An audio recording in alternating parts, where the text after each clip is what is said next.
যারা সংবাদপত্র মিডিয়ায় কাজ করেন সেই ভাই বোনদের জন্য।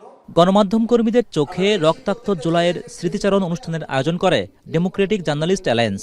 অংশ নেন বিভিন্ন গণমাধ্যমের সাংবাদিক সম্পাদকদের পাশাপাশি এনসিপির নেতারা। আপনাদের যে মাঠ পর্যায়ের যে স্ট্রাগলগুলো যেগুলো দিনে দিনে আরো বাড়ছে।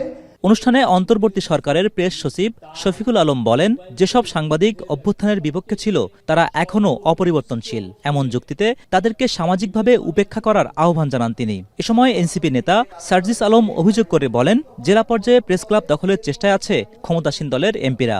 কোনো একজন সাংবাদিক যদি ক্ষমতাসীন দলের কোনো এমপি বা কোনো নেতার বিরুদ্ধে কোনো একটা নিউজ করার তিনি চেষ্টাও করেন বা নিউজ হয়ে যায়, এরপরে তাকে হুমকি ধামকি ভয় ভীতির মধ্যে দিয়ে যেতে হচ্ছে।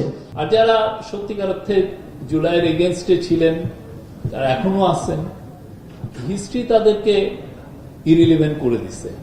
জ্বালানি সংকট নিয়ে জনরোষকে সরকারের সর্বোচ্চ পর্যায় থেকে হঠকারিতার অভিযোগ করার প্রতিবাদ জানান এনসিপির আহ্বায়ক ও বিরোধী দলীয় চিফ হুইপ নাহিদ ইসলাম। শঙ্কা প্রকাশ করে বলেন, আগামীতে গণতান্ত্রিক আন্দোলন দমন পীড়নের সুযোগ তৈরি করছে সরকার।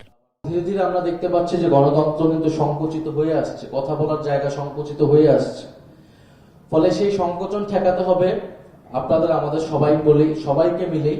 আমরা যখন বলতেছি গ্যাস বা বিদ্যুৎ কে নিশ্চিত করতে হবে, সরবরাহ নিশ্চিত করতে হবে এই সরকারের, তখন এটাকে বলা হচ্ছে হঠকারিতা। সরকার প্রধানের সর্বোচ্চ জায়গা থেকে আপনি যখন গণতান্ত্রিক আন্দোলন, গণতান্ত্রিকভাবে আমি প্রতিবাদ জানাচ্ছি, সেটাকে বলা হচ্ছে হঠকারিতা, বলা হচ্ছে বাস ভাঙচুর আমরা আগের মতো চাই না, রাস্তায় বসে বিক্ষোভ আমরা চাই না। তো রাস্তায় বসে বিক্ষোভ কিন্তু এটা একটা বৈধ গণতান্ত্রিক আন্দোলনের পদ্ধতি। প্রকাশ্যে ও গোপনে সংবাদকর্মীদের সহযোগিতা ছিল বলেই জুলাই অভ্যুত্থান সফল হয়েছিল, এমন কৃতজ্ঞতাও স্বীকার করেন তিনি।